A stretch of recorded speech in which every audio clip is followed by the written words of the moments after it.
Bueno, buenos días a todos, bienvenidos. Vamos a hacer este segundo taller de electrocardiografía. Hoy el tema que nos ocupa es bradiarritmias. Vamos a hacer un repaso de las bradiarritmias.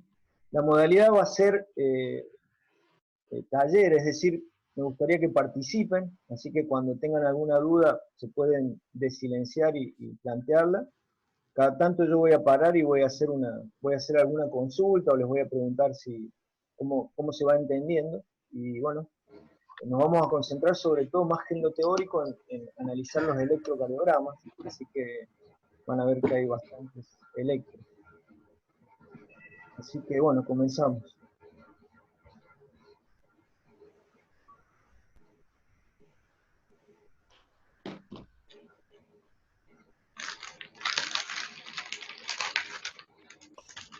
Bueno, este es un esquema del sistema de conducción eléctrico del corazón, ¿sí? Sabemos que se inicia con el nódulo sinusal, que está anatómicamente localizado en la aurícula derecha alta. Lo vimos un poco cuando analizamos los signos electrocardiográficos del agrandamiento auricular, en la zona de la unión de la vena cava superior y la aurícula.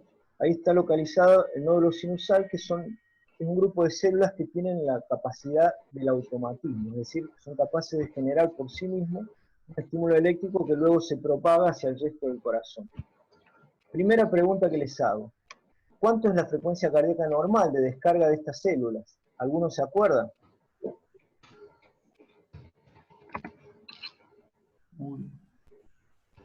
60 a 100 por minuto.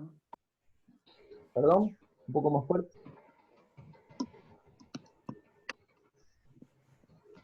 No se escuchó.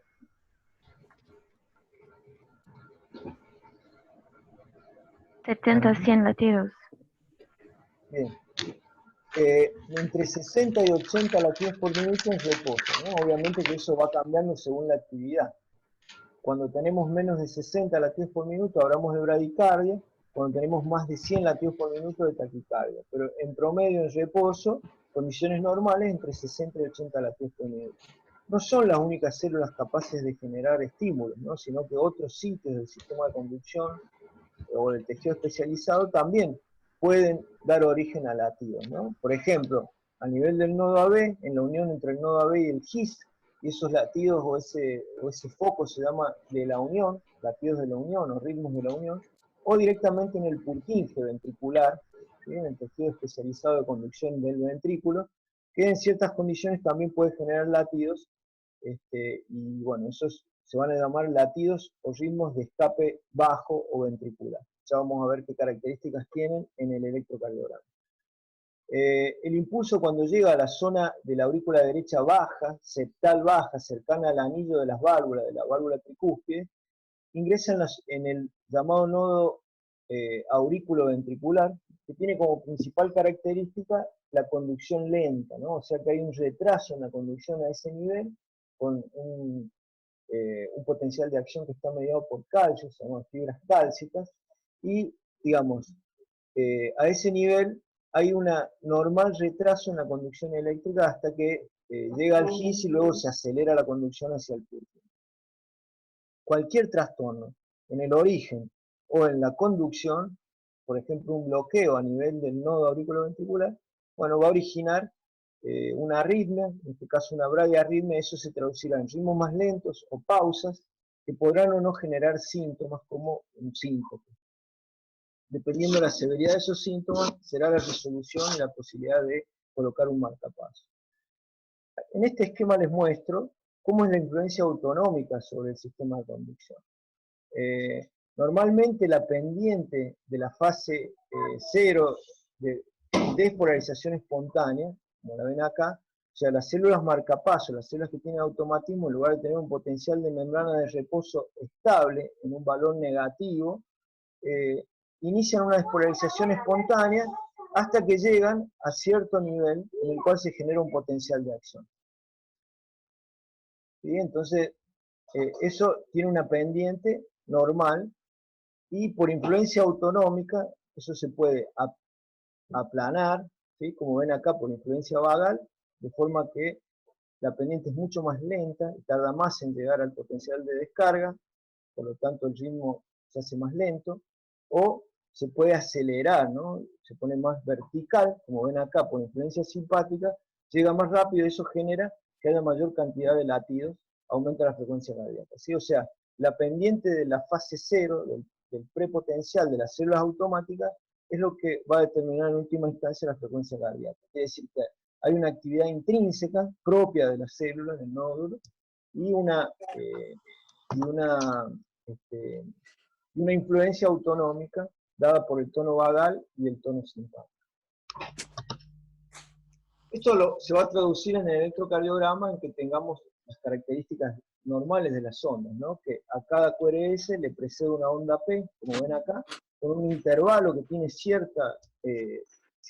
un intervalo PR que tiene cierta cantidad de milisegundos, o sea que en el eje de las X, acuérdense que medimos intervalos de tiempo, están medidos en segundos o milisegundos, y en el eje de las Y medimos voltaje. Entonces, normalmente hay una cantidad de tiempo que pasa entre la conducción o el inicio del estímulo a nivel del nódulo sinusal hasta que llega al nodo AB, luego su pasaje por el nodo AB y finalmente la despolarización ventricular. Cualquier trastorno en esto va a generar bloqueo y se va a traducir en la aparición de ondas P que no están seguidas de QRS, por ejemplo. Vamos a ver que son algunos de los tipos de bloqueo. Comenzamos con, digamos, lo más básico, que es simplemente que el latido sea normal, que esté naciendo normalmente en el nódulo sinusal, pero que esté demasiado lento. Esto se llama bradicardia sinusal. Bradicardia sinusal la vamos a definir como aquella frecuencia cardíaca en reposo que está por debajo de 60 latidos por minuto. Habíamos dicho que ese era el límite. Es significativa cuando está por debajo de 50 latidos por minuto.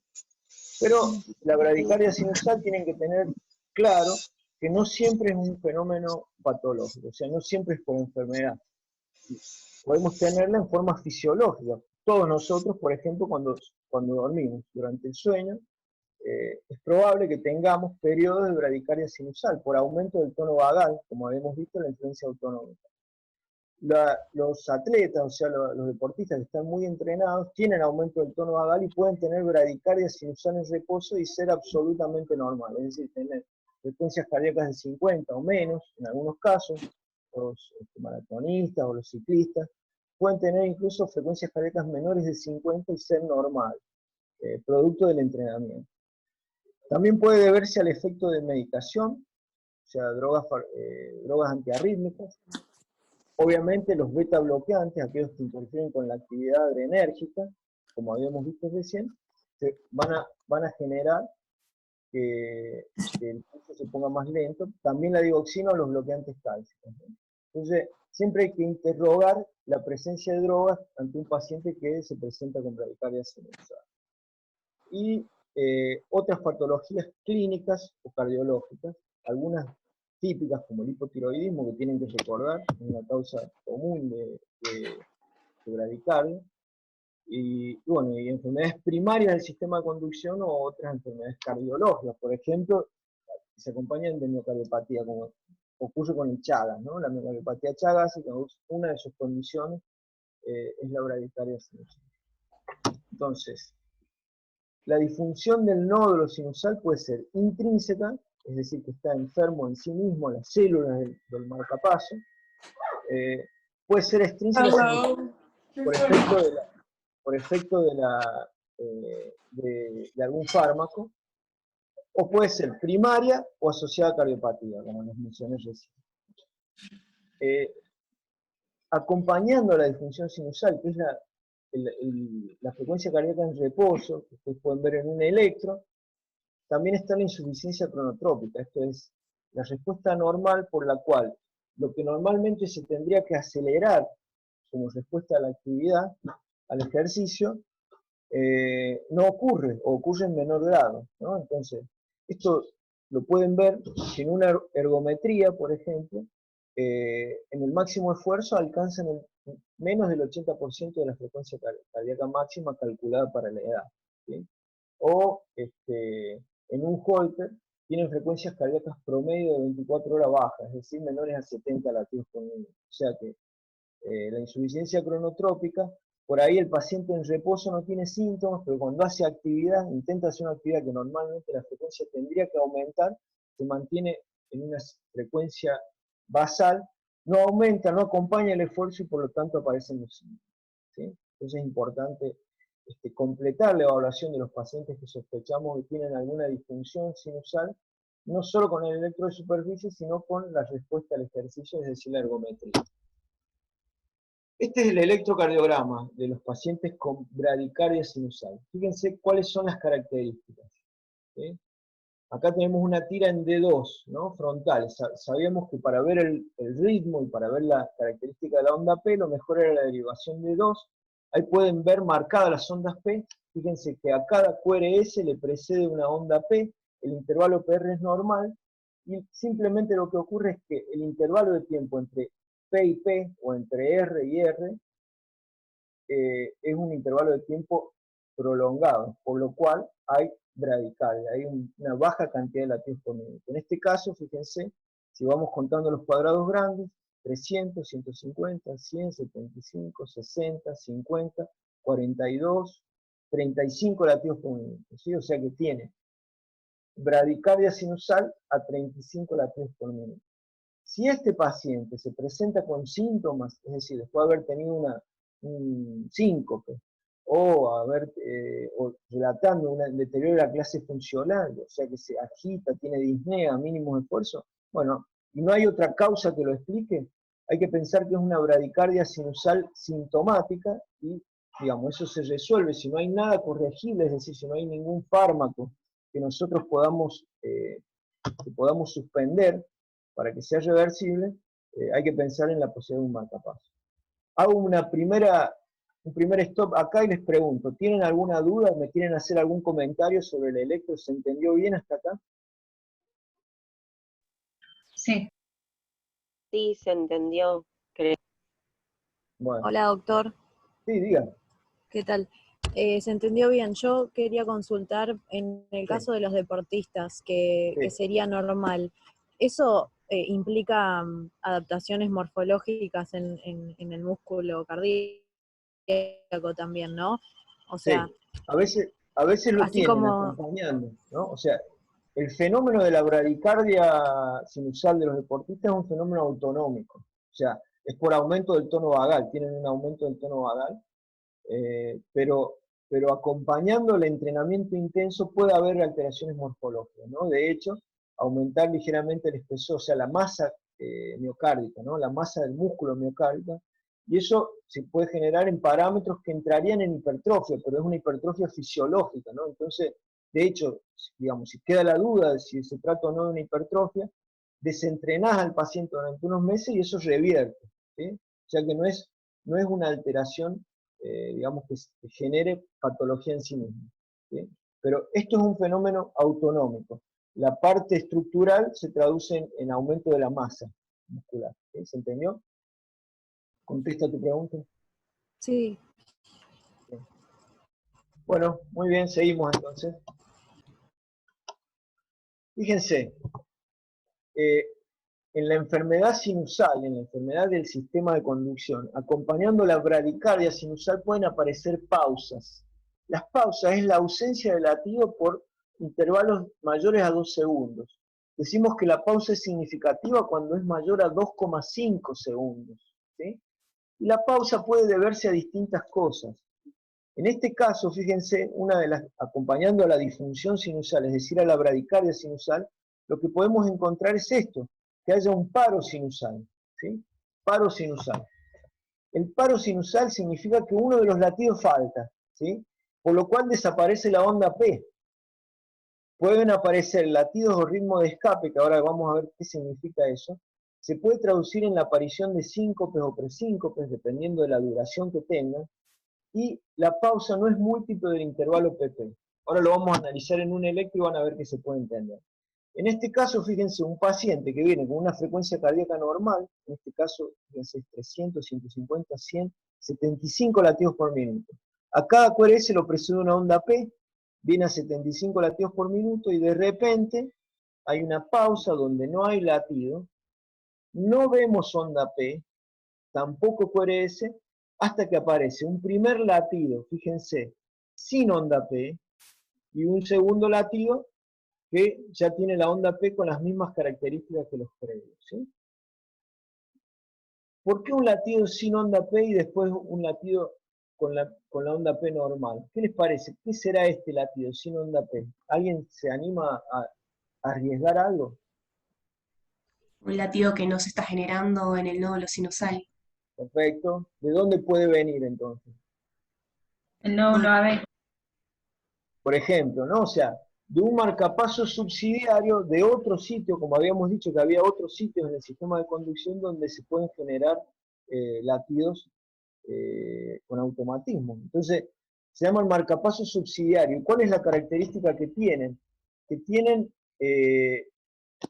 frecuencias frecuencias menores a las del nódulo sinusal, ¿no? Entonces, por ejemplo, puede ser de la aurícula baja, de otros sitios de la aurícula, se llama latido de escape auricular. O sea, el latido que aparece luego de una pausa y que no es del marcapaso natural, es decir, no es del nódulo sinusal, se llama latido de escape, ¿sí? Latido de escape.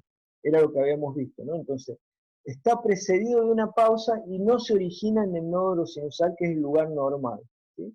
Si está originado en la aurícula, van a ver una onda P de otra morfología, de otras características. Por ejemplo, negativa, porque viene de la aurícula baja, cercana al nodo B, pero va a haber onda P. Ese se llama ritmo de escape auricular. Si no tiene onda P, significa que está más abajo, está en la unión entre el nodo AB y el GIS. Se llama latido de escape de la unión. Eso está alrededor de los 40-50 latidos por minuto. Esa es la frecuencia de escape de ese marcapaso subsidiario. Y si fallara ese, porque hay veces que está enfermo todo el sistema de conducción, puede ser que veamos un latido de escape más bajo todavía, a nivel del Purkinje, o sea, en el músculo ventricular. Y eso se llama latido de escape ventricular, bajo o ventricular, que es más lento todavía, entre 20 y 30 latidos por minuto. Miren, acá les muestro la diferencia entre uno y otro. ¿Cuál va a ser la diferencia?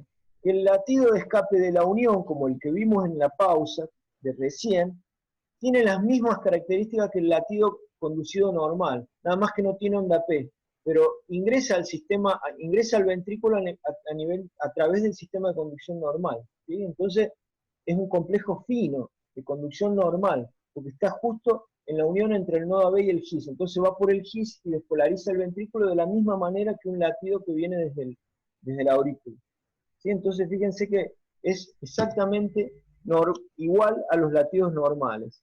En cambio, a nivel ventricular, además de ser más lento, el latido se origina en el Purkinje y por lo tanto conduce a través del músculo ventricular. Va a ser un complejo completamente distinto, con una morfología muy anormal, muy distinta, de complejos anchos, similar a una extrasístole ventricular. ¿Se entiende esa diferencia? Entonces, ¿cómo vamos a diferenciar los latidos de escape de las extrasístoles? Porque las extrasístoles, que también son latidos ectópicos que nacen en otro sitio, son latidos anticipados, es decir, no van precedidos de pausa, al contrario, están más cerca del latido previo, están anticipados. En cambio, los latidos de escape van precedidos de pausa, ¿sí? Si en lugar de tener un único latido de escape, tenemos varios con un intervalo de tiempo regular, eso se llama ritmo de escape, ¿sí? Entonces pueden ser latidos de escape cuando es uno, o ritmos de escape cuando el marcapaso se para por mucho tiempo, el marcapaso natural falla y queda una pausa prolongada y lo que toma el comando es un ritmo que viene de ese marcapaso subsidiario, ¿sí? Entonces, latidos de escape o ritmos de escape. Entonces, volvemos a la pausa. Fíjense, es una pausa de 4,2 segundos con un latido de escape de la unión y que luego reaparece la onda P con las mismas características que tenía antes de la pausa, ¿sí? Entonces, esta es una pausa por paro sinusal, ¿sí? Profesor. Sí, adelante. ¿Y cuando no hay la onda P, no hay despolarización de las aurículas, no hay contracción de las aurículas. No, no hay despolarización de las aurículas, ¿no?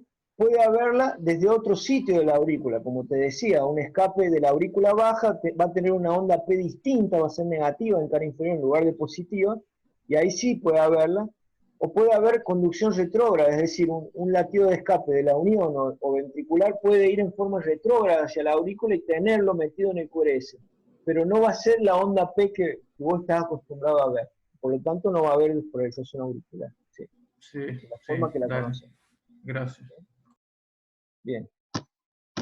Hay una segunda causa de... Perdón, doctor, antes que Sí, avance, me quedó claro lo que era el latido, lo que me confundió, ¿cuál era la diferencia con el ritmo de escape? el ritmo. Si lo El ritmo va a repetís. ser cuando tenés, digamos, varios de esos latidos sin onda P a una frecuencia mucho más lenta y que toma el comando, ¿sí? O sea, en lugar de ver un latido único acá de la unión, ves que el segundo latido, por ejemplo, sigue sin tener onda P y está como este, ¿sí? Y se presenta a una frecuencia entre 40 y 50 latidos por minuto, ¿entendés? O sea, Ese veo sería una sucesión de latidos sin una onda sucesión P. de latidos sin ondas P con las mismas características, exactamente. Y eso tomó el comando porque el marcapaso está tan enfermo que no hay latido, ¿se entiende? Y tenés un Sí, ritmo de la sí. unión. ¿Sí? Bien. Vamos a ver algún ejemplo de eso más adelante. Otra causa de pausas es que haya un bloqueo, donde no veamos ondas P, es que haya un bloqueo, pero entre la unión entre el nódulo sinusal y la aurícula, ¿sí? O sea, no es que el marcapaso del nódulo sinusal no emita el latido, lo emite, pero no alcanza a llegar a la aurícula porque en la unión entre el nódulo sinusal y la aurícula se bloquea. Eso se llama bloqueo sinoauricular, ¿sí? Es un trastorno que más que por, digamos, por disfunción del nódulo, del automatismo, es por la retraso en la conducción entre el nódulo sinusal y la aurícula. Y se ve, por ejemplo, acompañando a las disautonomías o al aumento del tono vagal, ¿sí? Rara vez genera síntomas, y en ese caso la forma de diferenciarlo del anterior, de la pausa, perdón, del paro sinusal, de la pausa por paro sinusal, es que la pausa siempre va a ser múltiplo del intervalo PP. Fíjense acá, acá ven un ritmo donde cada QRS va precedido de la onda P, de repente hay una pausa donde no se ve onda P, ¿sí? Acá no se ve onda P, reaparece, acá no hay escape, sino que reaparece la onda P, y la pausa que tenemos es múltiplo del intervalo PP previo, ¿no? O sea que acá había latido, pero no se ve como onda P porque no llegó a despolarizar la aurícula, porque se bloqueó a nivel del seno auricular, ¿sí? O sea que en este caso la pausa es múltiplo del intervalo PP, ¿entienden? Por eso se dan cuenta que es por bloqueo sinoauricular. En el anterior, acá, si nosotros vamos midiendo el intervalo PP, no cae justo la P donde tendría que caer, ¿sí? Entonces no es múltiplo y por eso nos damos cuenta que es un paro sinusal y no un bloqueo sinoauricular, ¿sí? Una pregunta, doctor. Sí, ¿Pero no tendría que haber onda P, no tendría que haber despolarización auricular igualmente? no, Sin porque, despolarización ventricular. no, porque, ¿en cuál decimos? ¿En qué circunstancia? ¿En este bloqueo sinoauricular? Sí, exacto. Sí, No, sí. porque, fíjate, digamos, imagínate la secuencia, ¿no? Se despolariza el nódulo sinusal, se conduce por el nodo AB, llega al ventrículo, QRS. Se despolariza el nódulo sinusal, pasa por el nodo AB, llega al ventrículo, QRS. Se despolariza el nódulo sinusal, pero no llega a la aurícula, ni siquiera a la aurícula. Queda bloqueado a nivel del nódulo sinusal y en el pasaje del nódulo sinusal a la aurícula, no en el nodo AB, sino del nódulo sinusal a la aurícula, ya se bloquea. ¿Entendés? Por eso no Claro, hay perfecto. despolarización de la aurícula. ¿Bien? Ok. Entonces queda sin latido, no aparece ningún escape, y la siguiente onda P conduce normalmente. ¿Sí? Un segundito, ¿eh? Un segundo, por favor.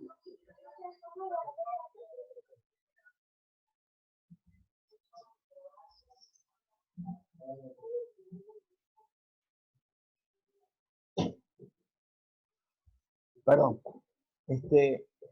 Entonces, obviamente que si no hay despolarización auricular, tampoco la va a haber ventricular, ¿no? Hasta que surja un escape, un latido de escape, o nuevamente una onda P logre capturar la aurícula y luego el ventrículo. ¿Responde tu pregunta? Sí, sí, perfecto. Bien.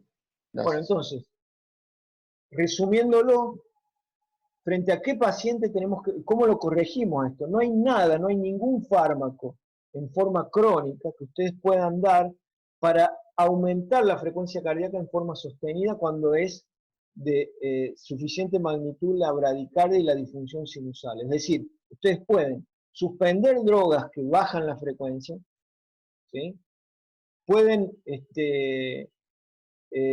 pueden dar drogas que aumenten la frecuencia en forma aguda, pero durante la emergencia, porque le ponen una infusión de dopamina o de un inotrópico o cronotrópico positivo, pero eso es transitorio.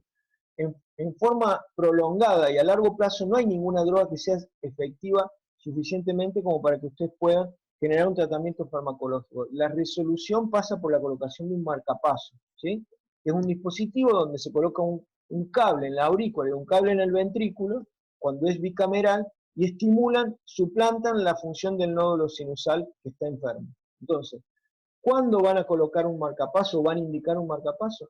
Cuando la bradicardia sinusal es sintomática, es decir, tienen síntomas como los que les mencioné, síncopes o disnea, fatiga, deterioro de la clase funcional, y no es reversible, no pueden suspender alguna medicación para revertirlo, ¿no? Y, por ejemplo, con frecuencias cardíacas menores a 40. Esta es la guía de la Sociedad Argentina de Cardiología para la indicación de marcapaso. O sea que si ustedes tienen esa condición, el paciente tuvo un síncope, constatan que tiene frecuencias cardíacas en reposo de menos de 40 y no tienen nada para suspenderle, tienen que pensar en un marcapaso, ¿no?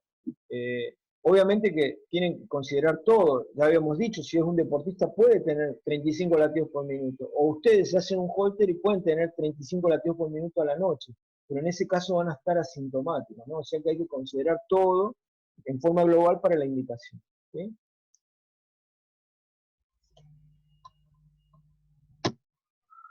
Bien. Eso en cuanto a la disfunción sinusal, digamos. Pero habíamos dicho que podía haber bloqueos o trastornos más adelante en el sistema de conducción. Y acá pueden ver en este esquema cómo es la conducción eléctrica por debajo del nódulo sinusal, ¿no? Fíjense que se hace muy lenta a nivel del nodo AB, y eso es normal porque está puesta como un mecanismo de defensa para proteger el ventrículo de las arritmias auriculares, ¿no? Porque la fibrilación auricular, podemos convivir con la fibrilación auricular, pero la fibrilación ventricular nos mata, el corazón se para. Entonces tiene que haber un filtro a nivel del nodo AB que frena o filtra la cantidad de latidos que van a pasar hacia el ventrículo. Por eso es digamos, tiene una forma de conducción que es lenta y que tiene periodos refractarios largos, de forma de que si hay muchos latidos que llegan al nodo AB, no todos pasen y haya un filtrado de latidos, ¿no?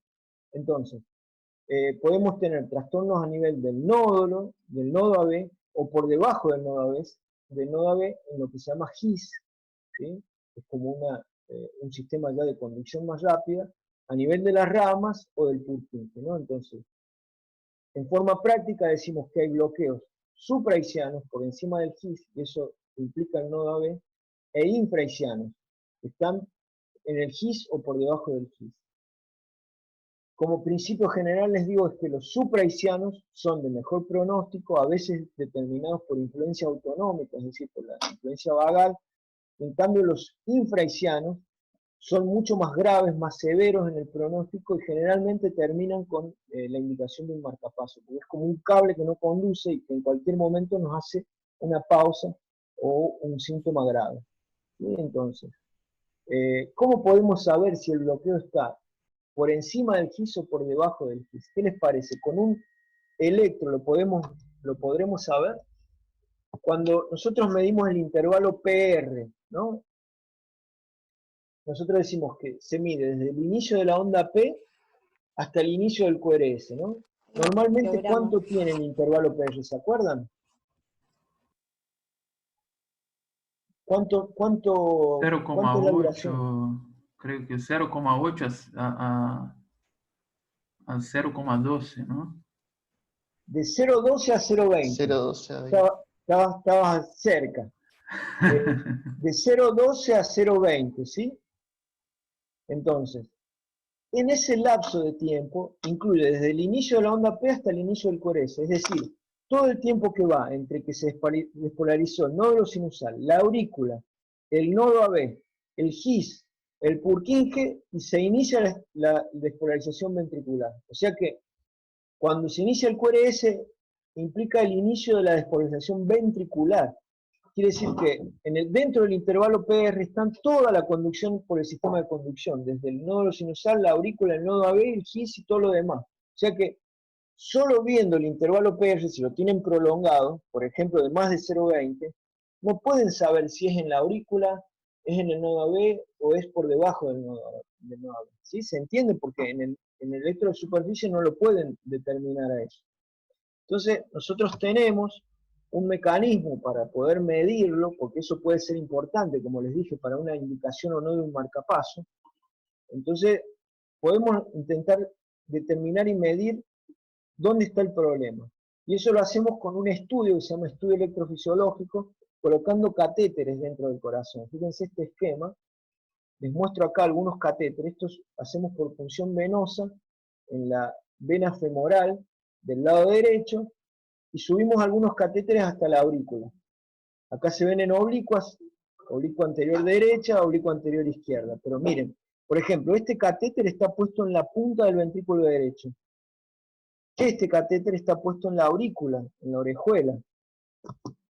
Y este catéter que está acá, intermedio, entre aurícula y ventrículo, se llama catéter de His y está puesto justo en la unión entre la aurícula y el ventrículo, a donde anatómicamente está localizado el His. ¿Sí? Entonces, si nosotros obtenemos un registro eléctrico desde este catéter, desde la aurícula, desde el ventrículo y desde el His, podemos descomponer y medir cuánto tiempo está tardando en pasar en cada uno de esos sitios para saber bien dónde está el problema. ¿Sí? Eso se llama electrograma del haz de His. Y es lo que hacemos en el estudio electrofisiológico. Fíjense acá en este esquema que les mostré, les pongo, lo que está arriba son las derivaciones de superficie, ¿no? D1, D2, D3 y B1, ¿sí? En un paciente, acá está la onda P y este es el QRS, nada más que está a mayor velocidad, por eso lo ven como un poquito más estirado que lo que están acostumbrados a ver en un electro. Y abajo está lo que se ve en cada uno de esos catéteres que le había mostrado. Esta es la aurícula derecha, entonces fíjense que hay un electrograma, hay una deflexión eléctrica coincidiendo con la onda P, ¿no? Y eso se llama aurícula. Este que está abajo es el ventrículo, fíjense cómo coincide con el ventrículo, acá, esto que se llama ventrículo, y esta es la deflexión del haz de His. Fíjense que en el catéter que está puesto a nivel del His tienen tres componentes, una aurícula en el His, un ventrículo en el His y la deflexión propiamente dicha del haz de His, que se llama H, ¿no? Entonces nosotros podemos medir el intervalo AH y HB. El intervalo AH es el tiempo que tarda entre pasar de la aurícula al His, ¿sí? Y eso, desde la aurícula al His, ¿qué será? Es la conducción por el nodo AB. Fíjense que tarda hasta 110 milisegundos. Es la conducción a nivel del nodo AB. Está por encima del His. Y luego entre el His y el ventrículo, es lo que está por debajo del His. Eso es a nivel del haz de His y luego las ramas y el Purkinje, ¿sí? Si lo que está prolongado es el AH, lo que está por encima del His, es decir, el nodo AB, es un trastorno supraisiano. Si lo que está prolongado es el HB, lo que está por debajo del His, es un trastorno infraisiano, que es mucho más grave, ¿sí? O sea que esa es la manera, es un poco complejo, pero quería mencionárselo para que, digamos, para que vean que es posible determinarlo, que nosotros tenemos de saber ante un paciente que tiene trastornos de la conducción AB, entre la aurícula y el ventrículo, poder saber exactamente dónde está para poder determinar cuál es la mejor conducta para ese paciente, esperar o indicarle un marcapaso, ¿sí? Entonces, de acuerdo a cómo se presente el electro de superficie, en los bloqueos AB, vamos a tener 3 grados. Primer grado, segundo grado y tercer grado, ¿no? De bloqueo aurículo-ventricular. El bloqueo AB de primer grado, fíjense las características. La onda P va a ser normal. El QRS es normal. Lo que pasa es que está prolongado el intervalo PR, ¿sí? Es mayor a 0,20 segundos, ¿no? Habíamos dicho que tenía entre 0,12 y 0,20 segundos. Entonces, acá es mayor a 0,20. En general, el trastorno acá está por encima del GIS, es decir, son trastornos supraisianos, ¿no? A nivel del nodo AB. Puede ser funcional, es decir, o puede ser patológico. Pero, ¿cómo lo vamos a ver en un electro de superficie? Doctor, Miren, sí, soy Pablo. Está sí, a minutos de cortarse. Cualquier cosa nos volvemos a reconectar en el mismo enlace. perfecto. Tendremos unos 10 minutos más después, así que los invito a que se reconecten cuando se corte, ¿sí? Perfecto, Ahora gracias. terminamos con este trazado. Primer punto, frente a un electro, ustedes tienen que tratar de identificar dónde está la onda P. Eso a veces puede costar, porque fíjense acá, está pegado o montado sobre la onda T previa. Es tan largo el intervalo PR, ¿sí? Que cae sobre la rama descendente de la onda T anterior, ¿no? Entonces, a cada onda P le sigue un QRS. No hay ninguna QRS que falte. Todas las ondas P van seguidas de QRS. Lo que sigue, el intervalo PR está muy largo, ¿sí? Entonces acá fíjense que alcanza 40 milisegundos, ¿no? O sea que habíamos hecho lo normal es hasta 0,20. Bueno, en este caso, 0,40 segundos, ¿sí? Son 400 milisegundos, 0,40 segundos, el doble de lo normal. Bueno, tiene un bloqueo AB de primer grado, ¿sí? Esto, si el paciente está asintomático, hay que esperar y hacer periódicamente un control con Holter para ver si el bloqueo aumenta. Si genera síntomas, ahí sí puede ser un problema y digamos, bloqueo AB de primer grado, aunque no tengan una pausa significativa o algún síntoma, o algún trastorno mayor eléctrico, si no hay ninguna otra causa y les está generando síntomas, bueno, también hay que pensar en esos casos, aunque es excepcional, en la posibilidad de un marcapaso. Pero generalmente se hace control y seguimiento con Holter, ¿sí? Ahí está, intervalo